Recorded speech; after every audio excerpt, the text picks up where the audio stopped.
বন্ধ করে, চোখ বন্ধ করে ছোট্ট একটি আয়াত আপনি 10 বার পাঠ করুন,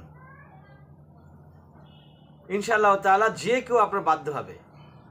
শাশুড়ি, স্বামী, স্ত্রী, সন্তান, বন্ধুবান্ধব, আত্মীয় স্বজন, ভালোবাসার মানুষ, প্রিয় মানুষ, যে কেউ, অফিসের বস, অফিসের উপরের কর্মচারী, নিচের কর্মচারী, সবাই আপনার বাধ্য হবে।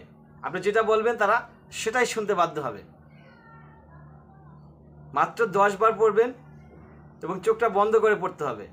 চোখ বন্ধ করে পড়লে মনোযোগ বেশি বাড়ে, আল্লাহর প্রতি ভালোবাসা তৈরি হয়, সব কিছু আপন আপন নিজের মনে হয় এবং দোয়াগুলো খুব পাওয়ারফুল মনে হয়। সেজন্য চোখ বন্ধ করে 10 বার পাঠ করতে হবে।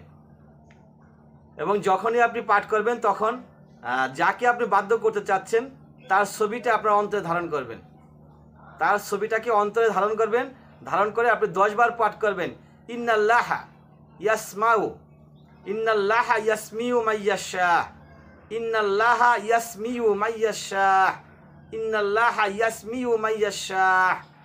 তাহলে এই যে আমি কয়েকবার পড়লাম, এটাকে 10 বার পাঠ করতে হবে চোখ বন্ধ করে। এবং তার আগে 10 বার, 3 বার, মিনিমাম 3 বার দুরূদ পাঠ করতে হবে। আপনি যে কোনো দুরূদ পাঠ করতে পারেন। অনেক দুরূদ আমাদের সমাজে প্রচলিত আছে। আমরা নামাজের সময় দুরূদ পড়ি, সবচেয়ে ছোট দুরূদ সাল্লাল্লাহু আলাইহি ওয়াসাল্লাম, সাল্লাল্লাহু আলাইহি ওয়াসাল্লাম, সাল্লাল্লাহু আলাইহি ওয়াসাল্লাম 3 বার পাঠ করতে হবে।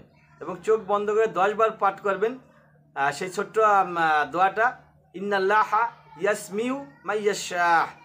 তাহলে আপনি যখন পড়বেন চোখ বন্ধ থাকবে এবং সেই ছবিটা, যাকে বশ করতে যাচ্ছেন তার ছবিটা আপনার অন্তরে ধারণ করবেন, তাহলে কাজ হয়ে যাবে। এবং দোয়া 10 বার পাঠ করার পর আবার 3 বার দুরূদ পাঠ করবেন। তবে একটা ব্যাপার খেয়াল করতে হবে, কোনো খারাপ উদ্দেশ্যে এটাকে ব্যবহার করা যাবে না।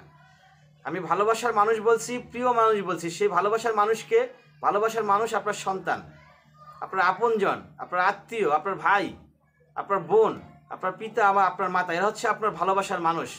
এই ভালোবাসার মানুষের কথা আমি বলছি, কোনো নেগেটিভ দিকে কেউ নেবেন না।